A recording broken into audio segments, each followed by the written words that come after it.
പ്രിയപ്പെട്ട പ്രേക്ഷകർക്ക് വാർത്താ സന്ധ്യയിലേക്ക് സ്വാഗതം. ഞാൻ ഹാഷ്മി താജ് ഇബ്രാഹിം. ബഫർ സോൺ ആദിക്ക് നേരിയ ഒരു ആശ്വാസം.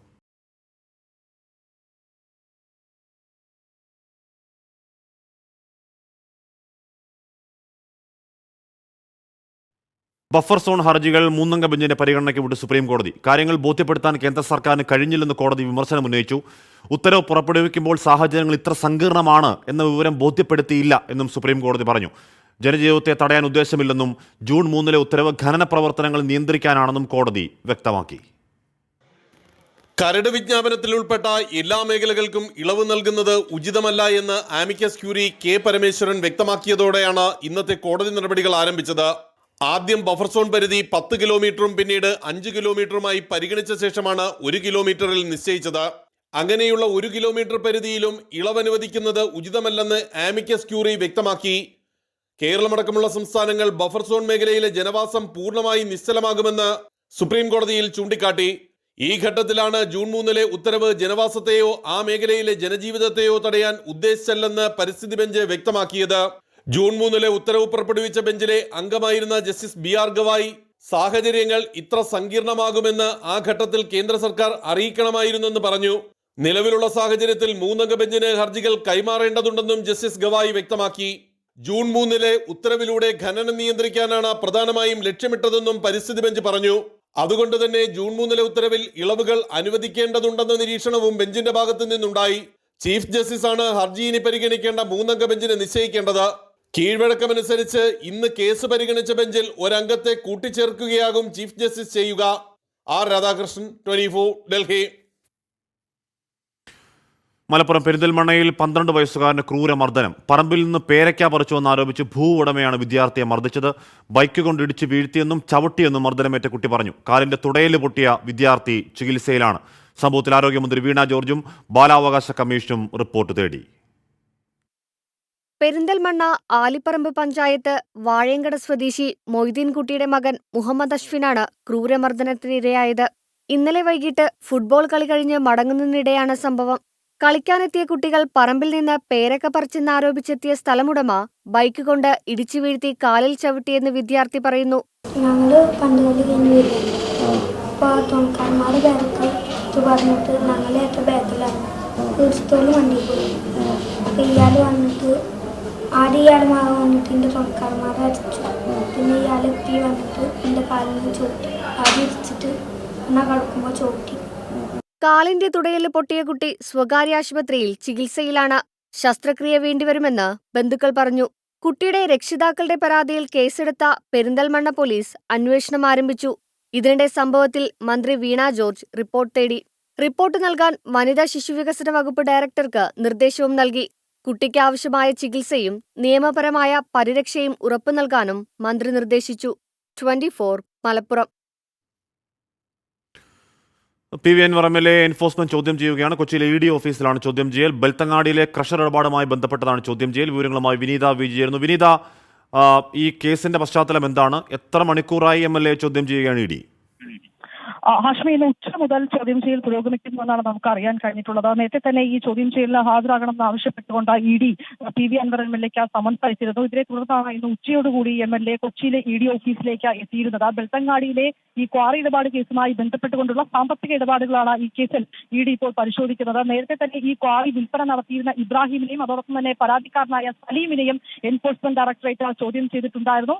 ഇരുവരും ഇത് സംബന്ധിച്ചിട്ടുള്ള സാമ്പത്തിക ഇടപാട് സംബന്ധിച്ചിട്ടുള്ള രേഖകളൊക്കെ തന്നെ EDയിൽ ഹാജരാക്കിയിട്ടുമുണ്ടായിരുന്നു. ഈ രേഖകൾ പരിശോധിച്ചതിനു ശേഷമാണ് ഇപ്പോൾ PV അൻവറിൽ EDയുടെ അന്വേഷണം എത്തിയിരിക്കുന്നത്. PV ഇപ്പോഴും ചോദ്യം ചെയ്യൽ പുരോഗമിക്കുന്നുവെന്നാണ് നമുക്ക് അറിയാൻ കഴിയുന്നത്. ക്രഷറിൽ 10% ഷെയറും മാസം 6 ലക്ഷം ലാഭവിഹിതവും വാഗ്ദാനം ചെയ്ത് 50 ലക്ഷം രൂപ തട്ടിയെടുത്തുവെന്നാണ് പ്രവാസി എഞ്ചിനീയറായ സലീം നേരത്തെ തന്നെ പരാതി നൽകിയിട്ടുണ്ടായിരുന്നത്. ഈ പരാതിയിലാണ് EDയുടെ അന്വേഷണം. ഒപ്പം തന്നെ PV അൻവറിന്റെ സാമ്പത്തിക ഇടപാടുകൾ ഉൾപ്പെടെയുള്ള കാര്യങ്ങളും എൻഫോഴ്സ്മെന്റ് ഡയറക്ടറേറ്റ് പരിശോധിക്കുന്നുണ്ട്. ചില ഡോക്യുമെന്റുകൾ ഉൾപ്പെടെ കൊണ്ടുവരാൻ ED ആവശ്യപ്പെട്ടിരുന്നുവെന്നും നമുക്കിപ്പോൾ അറിയാൻ കഴിയുന്നുണ്ട്.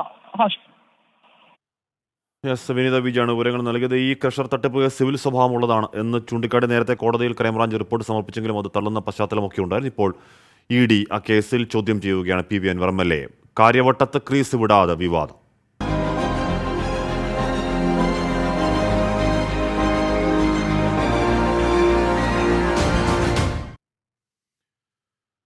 കാര്യവട്ടം ഏകദിന വിവാദത്തിൽ വിശദീകരണവുമായി കായികമന്ത്രി വി അബ്ദുറഹ്മാൻ. കാണികൾ കുറഞ്ഞതിന് പ്രധാന കാരണം സംഘാടകരുടെ പിടിപ്പുകേടാണെന്നും ക്രിക്കറ്റ് അസോസിയേഷൻ കുറ്റം മന്ത്രിക്കുമേൽ ചാരി തടിതപ്പാൻ നോക്കുകയാണെന്നും കായികമന്ത്രി വിമർശിക്കുന്നു. മത്സരത്തെ നിറഞ്ഞ മനസ്സോടെ സ്വീകരിക്കുന്നതിൽ സർക്കാർ പരാജയപ്പെട്ടെന്നായിരുന്നു പ്രതിപക്ഷത്തിന്റെ കുറ്റപ്പെടുത്തൽ. മുന്നണിക്കുള്ളിൽ നിന്ന് തന്നെ കായിക മന്ത്രിക്കെതിരെ വിമർശനമുയർന്നതോടെയാണ് വിവാദം ചൂടുപിടിച്ചത്. ഞാൻ ആരെക്കുറിച്ചും പറയുന്നില്ല, ഞാനൊരു കാര്യം പറയുന്നുള്ളൂ. നമ്മുടെ നാട്ടിൽ ഈ ക്രിക്കറ്റ് എന്ന് പറയുന്ന കളിയെ സ്നേഹിക്കുന്ന ലക്ഷക്കണക്കിന് മനുഷ്യരുണ്ട്. ആ മനുഷ്യർക്ക് ഇത് കാണാൻ, നേരിട്ട് കണ്ട് ആസ്വദിക്കാൻ ഒരവസരമുണ്ടാകണം. പട്ടിണിപ്പാവങ്ങളടക്കം കളിയോട് വലിയ താല്പര്യമുള്ളവരാണ്. പട്ടിണിക്കാർക്ക് കളി കാണാൻ പാടില്ല എന്ന ഒരു നിലപാട് ശരിയായ നിലപാടല്ല. മത്സരത്തെ തുറന്ന മനസ്സോടെ സ്വീകരിക്കുന്നതിൽ സർക്കാർ പരാജയപ്പെട്ടെന്നായിരുന്നു പ്രതിപക്ഷ വിമർശനം. ഒരിക്കലും ഒരു അധികാരസ്ഥാനത്ത് ഇരിക്കുന്ന ഒരാൾക്കോ അല്ലെങ്കിൽ കേരള രാഷ്ട്രീയത്തിൻ്റെ വരാന്തയിൽ കയറിയുന്ന ഒരാൾക്കോ പറയാൻ പാടില്ലാത്തൊരു പദപ്രയോഗമാണ് നടത്തിയത്. പട്ടിണി കിടക്കുന്നവരൊന്നും കളി കാണാൻ വരണ്ട എന്നത് എന്നെ വല്ലാതെ വേദനിപ്പിച്ചു. മന്ത്രിക്കെതിരെയുള്ള വിമർശനങ്ങളെ തള്ളി CPIM സംസ്ഥാന സെക്രട്ടറി MV ഗോവിന്ദൻ രംഗത്തെത്തി. പട്ടിണിക്കാരനായാലും സമ്പന്നനായാലും സ്പോർട്സ് ആൻഡ് ഗെയിംസ് എന്ന് പറയുന്നത് അവരുടെ ഏറ്റവും പ്രധാനപ്പെട്ട ഒരു മൗലികമായ ഒരു അവകാശവും കാര്യം തന്നെയാണ്. അതിന് സാമ്പത്തികമായ ഘടന മാത്രം തിരിച്ചുകൊണ്ട് കാര്യങ്ങൾ അവതരിപ്പിക്കുന്നതല്ല ശരി. മന്ത്രി അത് ഉദ്ദേശിച്ചിട്ടില്ല, അത് അദ്ദേഹം തന്നെ പറഞ്ഞാണ്. പിന്നെ വെറുതെ അതിൻ്റെ മേലെ ആവശ്യമില്ലാതെ ചർച്ചയുണ്ടാക്കുക മാത്രമേ. പിന്നാലെ ഫേസ്ബുക്ക് പോസ്റ്റിലൂടെ മന്ത്രിയുടെ വിശദീകരണം. കാണികൾ കുറഞ്ഞതിന് പ്രധാന കാരണം സംഘാടകരുടെ പിടിപ്പുകേടാണ്. മത്സരത്തിന് ഉയർന്ന ടിക്കറ്റ് നിരക്കാണ് നിശ്ചയിച്ചത്. ഇതുമായി ബന്ധപ്പെട്ട മാധ്യമപ്രവർത്തകരുടെ ചോദ്യത്തിന് പാവപ്പെട്ടവർ കളി കാണേണ്ട എന്നാകും ക്രിക്കറ്റ് ഭാരവാഹികളുടെ നിലപാട് എന്ന് സൂചിപ്പിക്കുകയായിരുന്നു. അതിനെ പട്ടിണിക്കാർ കളി കാണേണ്ട എന്ന് മന്ത്രി പറഞ്ഞുവെന്ന് പ്രചരിപ്പിച്ചുവെന്നും മന്ത്രി വി അബ്ദുറഹ്മാൻ വിശദീകരിച്ചു. 24 തിരുവനന്തപുരം. കാര്യവട്ടം ഏകദിന മത്സരത്തിൽ കാണികളുടെ പങ്കാളിത്തം കുറഞ്ഞത് ലോകകപ്പിന് വേദിയാകാനുള്ള പ്രതീക്ഷകളെ ബാധിക്കുമെന്ന് KCA. ഗ്യാലറി ഒഴിഞ്ഞുകിടന്നതിൽ ഇന്ത്യൻ ടീം ആശങ്ക അറിയിച്ചെന്ന് KCA പ്രസിഡന്റ് JH ജോർജ് 24 പറഞ്ഞു. കാണികൾ കുറഞ്ഞതിന് സർക്കാരിനെ പഴിക്കുന്നത് ശരിയല്ല എന്ന് മന്ത്രി MP രാജേഷും പ്രതികരിച്ചു. ലോകകപ്പ് വേദിയാകാനുള്ള സ്വപ്നങ്ങൾക്ക് മേൽ കരിനിഴൽ വീഴ്ത്തുന്നതാണ് ഏകദിന മത്സരത്തിലെ പകുതിയൊഴിഞ്ഞ ഗ്യാലറിയെന്ന് KCA ആശങ്കപ്പെടുന്നു. ഒപ്പം വിവാദങ്ങളും മത്സരങ്ങളുടെ വരവിനെ തടയും.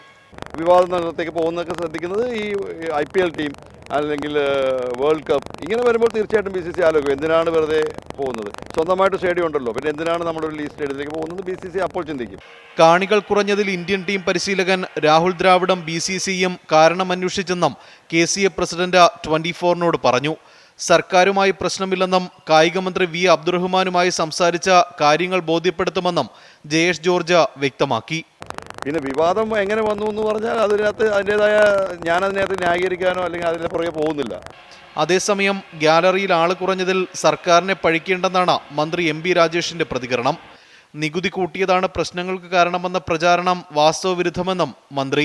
എന്റർടൈൻമെന്റ് ടാക്സ് സർക്കാർ വർദ്ധിപ്പിച്ചു എന്ന പ്രചരണം തന്നെ മിതമായ ഭാഷയിൽ പറഞ്ഞാൽ വാസ്തവവിരുദ്ധമാണ്.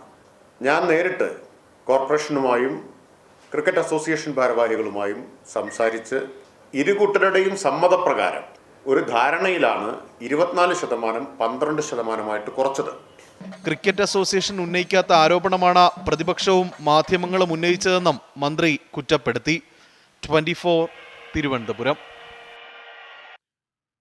പെരിന്തൽമണ്ണ നിയമസഭാ തെരഞ്ഞെടുപ്പ് കേസിൽ ബാലറ്റ് പെട്ടി കാണാതായതിൽ ദുരൂഹത. ജില്ലാ സഹകരണ ജോയിന്റ് രജിസ്ട്രാറുടെ മലപ്പുറത്തെ ഓഫീസിൽ നിന്നാണ് ഈ കാണാതായ പെട്ടി കണ്ടെത്തിയത്. അട്ടിമറി സാധ്യത ആരോപിച്ച് MLA നജീബ് കാന്തപുരവും എതിർ സ്ഥാനാർത്ഥിയായിരുന്ന KPM മുസ്തഫയും രംഗത്തെത്തി. നാളെയാണ് ഹൈക്കോടതി കേസ് പരിഗണിക്കുക. സാങ്കേതിക പിഴവുകൾ ചൂണ്ടിക്കാട്ടി എണ്ണാതെ മാറ്റിവെച്ച 348 വോട്ടുകളെ ചൊല്ലിയാണ് പെരിന്തൽമണ്ണ നിയമസഭാ തെരഞ്ഞെടുപ്പ് വിധി കോടതി കയറുന്നത്. ഇതോടെ 3 പെട്ടികളിലാക്കി ഇവ പെരിന്തൽമണ്ണ സബ് ട്രഷറിയിലെ സ്ട്രോങ് റൂമിലാണ് സൂക്ഷിച്ചത്. ഹൈക്കോടതി സംരക്ഷണത്തിലേക്ക് ബാലറ്റ് വോട്ടുകൾ മാറ്റണമെന്ന ഉത്തരവ് നടപ്പാക്കാനായി സ്ട്രോങ് റൂം തുറന്നപ്പോഴാണ് ഒരു പെട്ടി കാണാനില്ലെന്ന് അറിയുന്നത്. പിന്നീട് തിരച്ചിലിന് അവസാനം കണ്ടെത്തിയത് നാടകീയമായി മലപ്പുറത്തെ സഹകരണ ജോയിന്റ് രജിസ്ട്രാറുടെ ഓഫീസിൽ നിന്ന്. അട്ടിമറി സാധ്യത ആരോപിച്ച് MLA നജീബ് കാന്തപുരവും LDF സ്വതന്ത്ര സ്ഥാനാർത്ഥി KPA മുസ്തഫയും. അത് ഇലക്ഷൻ കമ്മീഷൻ 100% ആയിട്ട് ഇതിന് ഉത്തരവാദിയാണ് ഇത് സൂക്ഷിക്കേണ്ടത്. അതിൻ്റെ ഒരു ഇൻസ്ട്രക്ഷൻ 2021 ഹൈക്കോടതി കൊടുത്തതുമാണ്. 2 കൊല്ലം മുന്നേ കൊടുത്ത ഇൻസ്ട്രക്ഷനാണ്. അപ്പോൾ അതിലൊരു വീഴ്ച പറ്റിയിട്ടുണ്ടെങ്കിൽ അതിന് എന്തായാലും ഒരു അന്വേഷണം ആവശ്യമാണ്. 38 വോട്ടുകൾക്കാണ് നജീബ് കാന്തപുരം പെരിന്തൽമണ്ണയിൽ വിജയിച്ചത്. സാങ്കേതിക പിഴവുകൾ ചൂണ്ടിക്കാട്ടി അസാധുവാക്കിയ ബാലറ്റ് വോട്ടുകൾ എണ്ണണമെന്നാവശ്യപ്പെട്ടാണ് മുസ്തഫ കോടതിയെ സമീപിച്ചത്. പെരിന്തൽമണ്ണ മണ്ഡലത്തിന്റെ ജയപരാജയം തീരുമാനിക്കുന്നതിൽ നിർണായകമാകും വിധി. നാളെ ഹൈക്കോടതി കേസ് പരിഗണിക്കാനിരിക്കെയാണ് സ്പെഷ്യൽ പോസ്റ്റൽ വോട്ട് പെട്ടിയിലെ മായാജാലം. 24 മലപ്പുറം. ശബരിമലയിൽ തീർത്ഥാടകരെ ഗാർഡ് തള്ളിയ സംഭവത്തിൽ രൂക്ഷ വിമർശനവുമായി ഹൈക്കോടതി. തീർത്ഥാടകരെ തള്ളാൻ ആരാണ് അനുവാദം നൽകിയത് എന്ന് കോടതി ചോദിച്ചു. തിരക്ക് നിയന്ത്രിക്കാൻ നിരവധിയായ മാർഗങ്ങളുണ്ടെന്നും എന്നാൽ ഗാർഡ് ഭക്തരുടെ ദേഹത്ത് തൊടുമെന്നും കോടതി ചോദിച്ചു. അതേസമയം ബോധപൂർവം ചെയ്ത സംഭവമല്ല എന്നാണ് സർക്കാർ കോടതിയെ അറിയിച്ചത്. Justice Anil K Narendran, PG Ajith Kumar എന്നിവരടങ്ങിയ രണ്ടംഗ ബെഞ്ചാണ് കേസ് പരിഗണിച്ചത്. സംഭവത്തിൽ ക്ഷോഭം പ്രകടിപ്പിച്ച കോടതി തീർത്ഥാടകരെ തള്ളാൻ ആരാണ് ഗാർഡിന് അനുവാദം നൽകിയതെന്ന് ചോദിച്ചു. പോലീസുകാർ ഉൾപ്പെടെ മറ്റു പലരും അവിടെ ഭക്തരെ നിയന്ത്രിച്ചിട്ടുണ്ട്. തിരക്ക് നിയന്ത്രിക്കാൻ നിരവധിയായ മാർഗങ്ങളുണ്ടെന്നും കോടതി ചൂണ്ടിക്കാട്ടി. അതേസമയം ബോധപൂർവം ചെയ്ത സംഭവമല്ലെന്ന് സർക്കാർ കോടതിയിൽ ബോധിപ്പിച്ചു. ഇതോടെ രൂക്ഷ വിമർശനം ഉന്നയിച്ച കോടതി എങ്ങനെ ഈ പ്രവൃത്തിയെ ന്യായീകരിക്കാനാകുമെന്ന് സർക്കാരിനോട് ചോദിച്ചു. ഭക്തർ മണിക്കൂറുകൾ ക്യൂ നിന്നാണ് ദർശനത്തിനെത്തിയത്. അവരോട് ഇങ്ങനെയാണോ പെരുമാറേണ്ടതെന്നും സംഭവത്തിന്റെ വീഡിയോ കണ്ടതാണെന്നും ഡിവിഷൻ ബെഞ്ച് വ്യക്തമാക്കി. ദേവസ്വം വാച്ചറെ കേസിൽ കക്ഷിയാക്കണമെന്ന് കോടതി ആവശ്യപ്പെട്ടിട്ടുണ്ട്. കേസ് 24-ന് വീണ്ടും പരിഗണിക്കും. 24 കൊച്ചി. പിടിച്ച പാലിൽ വകുപ്പുകളുടെ പോര്.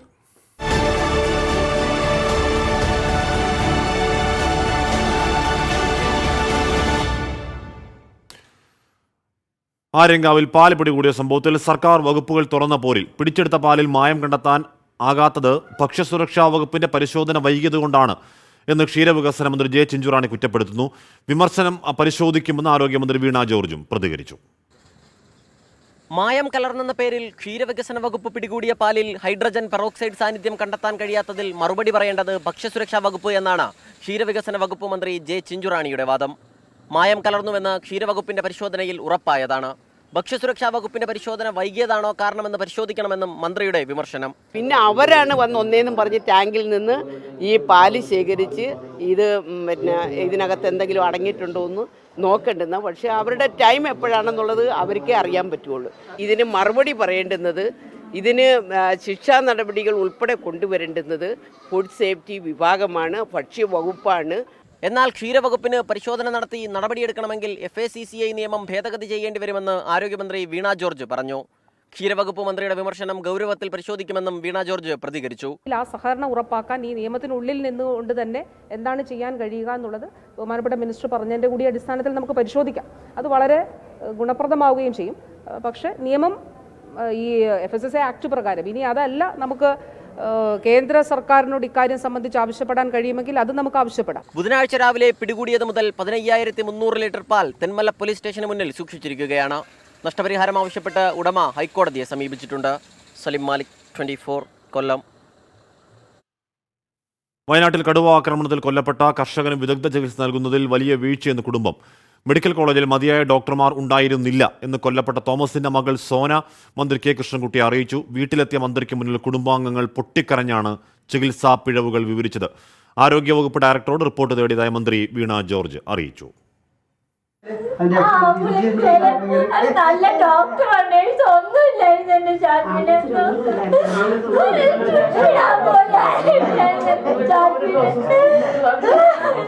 മന്ത്രി കെ കൃഷ്ണൻകുട്ടി തോമസിന്റെ വീട്ടിലെത്തിയപ്പോഴാണ് മകൾ സോനയുടെ നിയന്ത്രണം വിട്ടത്. അച്ഛന്റെ മരണത്തിന് കാരണക്കാർ ആശുപത്രി അധികൃതരാണെന്ന് സോന വിതുമ്പി പറഞ്ഞു. വയനാട് മെഡിക്കൽ കോളേജിനെതിരെ തോമസിന്റെ കുടുംബം ഗുരുതര ആരോപണമാണ് ഉന്നയിക്കുന്നത്. മെഡിക്കൽ കോളേജിൽ നല്ല ഡോക്ടറോ നഴ്സോ ഉണ്ടായിരുന്നില്ല. തോമസിനെ കോഴിക്കോട് മെഡിക്കൽ കോളേജിലേക്ക് കൊണ്ടുപോകാൻ ആംബുലൻസ് അനുവദിച്ചതിലും വീഴ്ചയുണ്ടായെന്ന് കുടുംബം ആരോപിച്ചു.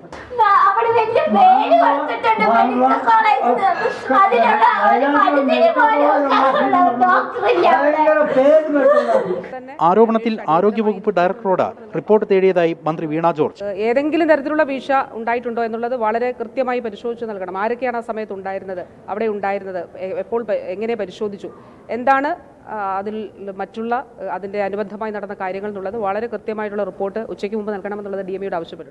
മെഡിക്കൽ കോളേജിൽ മതിയായ സൗകര്യമില്ലെന്ന ആക്ഷേപം ശക്തമാണ്. എന്നാൽ 6 അംഗ ഡോക്ടർമാരുടെ സംഘം തോമസിനെ പരിശോധിച്ചുവെന്നും ചികിത്സാ പിഴവില്ലെന്നുമാണ് ആശുപത്രിയുടെ വിശദീകരണം. 24 വയനാട്. വന്യമൃഗശല്യം നേരിടാൻ വയനാട്ടിൽ പ്രഖ്യാപിച്ച പ്രത്യേക മാസ്റ്റർ പ്ലാൻ ഈ മാസം 31-നകം തയ്യാറാക്കുമെന്ന് മന്ത്രി AK ശശീന്ദ്രൻ. മാസ്റ്റർ പ്ലാൻ തയ്യാറാക്കാൻ ഉത്തരമേഖല CCFന് ചുമതലപ്പെടുത്തി. വനത്തിനകത്തെ മഞ്ഞക്കൊന്ന നിർമ്മാർജ്ജനത്തിന് 46 കോടി വകയിരുത്തുമെന്ന് മന്ത്രി പറഞ്ഞു. ചർച്ചകൾ പ്രഹസനമെന്നാരോപിച്ച് BJP സർവകക്ഷി യോഗം ബഹിഷ്കരിച്ചു.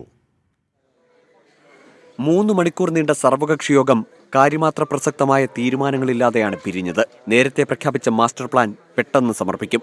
ഏകവിളത്തോട്ടങ്ങളിൽ ഫലവൃക്ഷങ്ങൾ വെച്ചുപിടിപ്പിക്കും. അധിനിവേശ സസ്യമായ മഞ്ഞക്കൊന്ന നിർമ്മാർജ്ജനത്തിന് 46 കോടി രൂപ വകയിരുത്തി. ഇതിനായി ടെൻഡർ വിളിക്കും. ജനുവരി 31 ആകുമ്പോൾ മാത്രമേ ആ 3 മാസം ആവുകയുള്ളൂ. ആ തീയതിക്ക് തന്നെ ആ മാസ്റ്റർ പ്ലാൻ പൂർത്തിയാക്കി ബന്ധപ്പെട്ടവർക്ക് സമർപ്പിക്കാനാണ് നോഡൽ ഓഫീസർ കൂടിയായ നമ്മുടെ CCF ദീപയെ ചുമതലപ്പെടുത്തിയത്. പിടികൂടുന്ന കടുവകളെ പാർപ്പിക്കാൻ ജില്ലയിൽ കൂടുതൽ സൗകര്യമൊരുക്കും. വന്യമൃഗ ആക്രമണങ്ങളിൽ പരുക്കേൽക്കുന്നവർക്ക് നൽകുന്ന നഷ്ടപരിഹാര തുക വർദ്ധിപ്പിക്കാൻ മുഖ്യമന്ത്രിക്ക് ശുപാർശ നൽകാനും യോഗത്തിൽ ധാരണയായി. അതേസമയം ചർച്ചകൾ പ്രഹസനമെന്നാരോപിച്ച് BJP യോഗം ബഹിഷ്കരിച്ചു. വയനാട് ഒരു മെഡിക്കൽ കോളേജ് ഉണ്ട്. കൊന്നതാണ് ഈ സർക്കാർ. ആ മനുഷ്യന് മതിയായ ചികിത്സ ലഭ്യമായിരുന്നുവെങ്കിൽ അദ്ദേഹം ഇന്നും നമ്മോടൊപ്പം ഉണ്ടാകുമായിരുന്നു. കൊന്നതാണ്. അതിന് ഉത്തരവാദിത്തം ഈ സംസ്ഥാന സർക്കാർ ഏറ്റെടുക്കണം. മതിയായ നഷ്ടപരിഹാരം കൊടുക്കാനും തയ്യാറാവണം. ചീഫ് വൈൽഡ് ലൈഫ് വാർഡൻ ഉൾപ്പെടെ ജില്ലയിലെ ഉന്നത വനംവകുപ്പ് ഉദ്യോഗസ്ഥരും രാഷ്ട്രീയ കക്ഷി നേതാക്കളും യോഗത്തിൽ പങ്കെടുത്തു. 24 വയനാട്. ഹൈക്കോടതി ജഡ്ജിയുടെ പേരിൽ ഹൈക്കോടതി അഭിഭാഷക അസോസിയേഷൻ പ്രസിഡന്റ് കൈക്കൂലി വാങ്ങി എന്ന ആരോപണത്തിൽ നടപടിയുമായി പോലീസ്. കേസിൽ ആരോപണ വിധേയനായ അഭിഭാഷക നേതാവിനെയും സിനിമാ നിർമ്മാതാവിനെയും ചോദ്യം ചെയ്യും. പ്രാഥമിക അന്വേഷണം നടത്തി റിപ്പോർട്ട് സമർപ്പിക്കാൻ കൊച്ചി സിറ്റി പോലീസ് കമ്മീഷണർക്ക് DGP നിർദ്ദേശം നൽകിയിരുന്നു. ഹൈക്കോടതി ജഡ്ജിയുടെ പേരിൽ കോഴ വാങ്ങിയെന്ന ആരോപണത്തിൽ പ്രാഥമിക അന്വേഷണം നടത്തി ഒരാഴ്ചയ്ക്കകം റിപ്പോർട്ട് സമർപ്പിക്കാനാണ് DGPയുടെ നിർദ്ദേശം. ഇതിന്റെ ഭാഗമായി ഹൈക്കോടതി അഭിഭാഷക അസോസിയേഷൻ പ്രസിഡന്റിനെയും കൈക്കൂലി നൽകിയെന്ന് പറയപ്പെടുന്ന സിനിമാ നിർമ്മാതാവിനെയും ചോദ്യം ചെയ്യും. ആരോപണത്തിൽ കഴമ്പുണ്ടെന്ന് കണ്ടാൽ മാത്രം കേസ് രജിസ്റ്റർ ചെയ്യാനാണ് തീരുമാനം.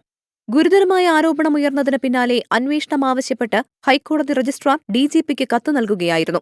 ഹൈക്കോടതിയുടെ ഫുൾ കോർട്ട് നൽകിയ ശുപാർശയിലാണ് അഭിഭാഷക അസോസിയേഷൻ പ്രസിഡന്റിനെതിരെ അന്വേഷണം നടത്താൻ രജിസ്ട്രാർ ജനറൽ DGPക്ക് കത്ത് നൽകിയത്. ബലാത്സംഗ കേസിൽ പ്രതിയായ സിനിമാ നിർമ്മാതാവിൽ നിന്നും മുൻകൂർ ജാമ്യം നേടിത്തരാമെന്ന് പറഞ്ഞ് കോഴ വാങ്ങിയെന്നാണ് ആരോപണം. 24 കൊച്ചി. പല നഗരസഭാ ചെയർമാൻ സ്ഥാനത്തെ ചൊല്ലി LDF-ൽ തർക്കം രൂക്ഷമാകുന്നു. CPIM പ്രതിനിധിയായ ബിനു പുളിക്കങ്കണ്ടത്തെ അംഗീകരിക്കില്ല എന്നാണ് കേരള കോൺഗ്രസ് നിലപാട്. ബിനു ഒഴികെ ആരെയും അംഗീകരിക്കാം എന്ന് ജോസ് കെ മാണി CPM നേതാക്കളെ അറിയിച്ചു. കേരള കോൺഗ്രസ് ഇതുവരെ എതിർപ്പുകൾ അറിയിച്ചിട്ടില്ലെന്നും പുതിയ ചെയർമാനെ തീരുമാനിക്കുമ്പോൾ മുന്നണി മാനദണ്ഡം കൂടി പരിഗണിക്കുമെന്നുമാണ് CPIM ജില്ലാ സെക്രട്ടറി AV റസലിന്റെ പ്രതികരണം. ആദ്യ 2 വർഷം കേരള കോൺഗ്രസ് എമ്മിനും 3ാമത്തെ വർഷം CPIM-നും അവസാന 2 വർഷങ്ങൾ കേരള കോൺഗ്രസിനും എന്നതാണ് പാലാ നഗരസഭയിലെ LDF ധാരണ. എന്നാൽ BJP-യിൽ നിന്ന് രാജിവെച്ച് CPIM-ലെത്തിയ ബിനു പുളിക്കക്കണ്ടത്തെ ഒരു കാരണവശാലും ചെയർമാനാക്കുന്നത് അംഗീകരിക്കില്ലെന്നാണ് കേരള കോൺഗ്രസിന്റെ നിലപാട്. ഇന്നലെ മന്ത്രി VN വാസവൻ പങ്കെടുത്ത LDF യോഗത്തിലും ജോസ് കെ മാണി നിലപാട് ആവർത്തിച്ചു എന്നാണ് വിവരം. എന്നാൽ തർക്കങ്ങളില്ലെന്നായിരുന്നു CPIM ജില്ലാ സെക്രട്ടറി AV റസലിന്റെ പ്രതികരണം. CPIM-ന് സ്ഥാനാർത്ഥി തീരുമാനിക്കേണ്ട CPM അല്ലേ? വേറെ ഏതെങ്കിലും പാർട്ടിക്ക് അങ്ങനെ ഡിമാൻഡ് വെക്കാൻ പറ്റുമോ? ഞങ്ങൾ വേറൊരു പാർട്ടിയുടെയും കാര്യത്തിൽ ഞങ്ങൾ തീരുമാനമെടുക്കാറില്ല. ഞങ്ങൾ അത് ശരിയായി മുന്നണി ബന്ധങ്ങൾ നല്ലവണ്ണം കൊണ്ടുപോകുന്നതിനും പാലാ നഗരസഭയെ നല്ലവണ്ണം നയിക്കുന്നതിനും ആവശ്യമായിട്ടുള്ള ശരിയായ ഉചിതമായ തീരുമാനം ഞങ്ങൾക്കുണ്ട്. കേരള കോൺഗ്രസ് നിലപാടിൽ ഉറച്ചു നിന്നാൽ ബിനു പുളിക്കക്കണ്ടത്തെ അല്ലാതെ മറ്റൊരു പ്രതിനിധിയെ CPIM പരിഗണിച്ചേക്കുമെന്നാണ് സൂചന. കേരള കോൺഗ്രസ് എം പ്രതിനിധിയായ ബൈജു കൊല്ലംപറമ്പിലിനെ ബിനു പുളിക്കക്കണ്ടം പാലാ നഗരസഭയ്ക്കുള്ളിൽ വെച്ച് മർദ്ദിച്ചിരുന്നു. ഇത് കേരള കോൺഗ്രസിന് വലിയ നാണക്കേടുമുണ്ടാക്കി. കൂടാതെ പാലാ നിയമസഭാ തെരഞ്ഞെടുപ്പിൽ മാണി C കാപ്പനൊപ്പം നിന്ന് ജോസ് കെ മാണിയെ തോൽപ്പിക്കാൻ ബിനു പുളിക്കക്കണ്ടം ശ്രമം നടത്തിയെന്നും കേരള കോൺഗ്രസ് സംശയിക്കുന്നുണ്ട്. ഇതാണ് ബിനു പുളിക്കക്കണ്ടത്തോട് കേരള കോൺഗ്രസിന്റെ വിരോധത്തിന്റെ കാരണം. മനീഷ് മഹിപാൽ, 24 കോട്ടയം. ജല്ലിക്കെട്ട് മത്സരത്തിനിടെ തമിഴ്നാട്ടിൽ 2 പേർ മരിച്ചു. മധുര പാലമേടും തിരുച്ചിറപ്പള്ളി സൂരിയൂരുമാണ് ഓരോരുത്തർ മരിച്ചത്. പാലമേട് നടന്ന ജല്ലിക്കെട്ടിൽ ഇതുവരെ 17 പേർക്കാണ് പരിക്ക്. ഇതിൽ 5 പേരുടെ പരിക്ക് ഗുരുതരമാണ്.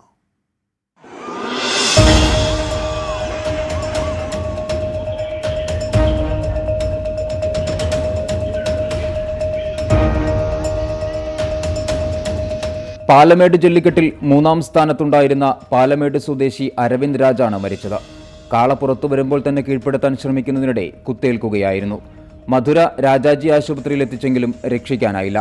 19 കാളകളെ കീഴ്പ്പെടുത്തി മത്സരത്തിൽ 1ാം സ്ഥാനത്തുണ്ടായിരുന്ന മധുര ചിന്നപ്പെട്ടി സ്വദേശി തമിഴരശൻ ഉൾപ്പെടെ 5 പേർക്കാണ് മത്സരത്തിനിടെ കാളയുടെ ആക്രമണത്തിൽ ഗുരുതര പരിക്കേറ്റത്. ഇവരും രാജാജി ആശുപത്രിയിലാണ്. 17 പേർക്ക് നിസ്സാര പരിക്കുകളേറ്റു. തിരുച്ചിറപ്പള്ളിയിലെ സൂരിയൂരിലെ ജല്ലിക്കെട്ടിനിടെ മത്സരം കാണാൻ വന്ന യുവാവാണ് കാളയുടെ ആക്രമണത്തിൽ കൊല്ലപ്പെട്ടത്. പുതുക്കോട്ട ജില്ലയിലെ കണ്ണക്കോൽ സ്വദേശി അരവിന്ദാണ് മരിച്ചത്. അവിടെയും നിരവധി പേർക്ക് പരുക്കേറ്റിട്ടുണ്ട്. ഇന്നലെ മധുരയിലെ ആവണിയാപുരത്ത് നടത്തിയ ജല്ലിക്കെട്ടിനിടെ 75 പേർക്ക് പരിക്കേറ്റിരുന്നു. ആരുടെയും പരിക്ക് ഗുരുതരമല്ല. മധുരയിലെ പ്രശസ്തമായ അളങ്കാനെല്ലൂർ ജല്ലിക്കെട്ട് നാളെ നടക്കും. 24 ചെന്നൈ. എന്റെ നാട് പാലിയേറ്റീവ് ട്രസ്റ്റിന്റെ ഉദ്ഘാടനം കോതമംഗലം റോട്ടറി ഹാളിൽ നടന്നു. കേരള ഹൈക്കോടതി മുൻ acting chief justice CN Ramachandran Nair ഉദ്ഘാടനം നിർവഹിച്ചു. കോതമംഗലത്ത് ആധുനിക സൗകര്യങ്ങളോട് കൂടിയ സാന്ത്വന പരിചരണ കേന്ദ്രം ആരംഭിക്കും എന്ന് ചടങ്ങിൽ അധ്യക്ഷത വഹിച്ച ചെയർമാൻ ഷിബു തെക്കുംപുറം പറഞ്ഞു. മുഴുവൻ സമയവും ഡോക്ടർമാരുടെ സേവനം, ഫിസിയോതെറാപ്പി സെന്റർ, രോഗികളുടെ അവസ്ഥയ്ക്കനുസരിച്ച് ക്രമീകരിക്കാവുന്ന കട്ടിൽ, സാന്ത്വനത്തിനും ശുചിത്വത്തിനും ഊന്നൽ നൽകുന്ന വോളണ്ടിയർമാർ, രോഗികളുടെ ഭവനവുമായി ബന്ധപ്പെടുത്തിയുള്ള CCTV നെറ്റ്വർക്ക് തുടങ്ങിയ സൗകര്യങ്ങൾ സെന്റർ ഒരുക്കും. പാലിയേറ്റീവ് നഴ്സുമാരെ ചടങ്ങിൽ ആദരിച്ചു.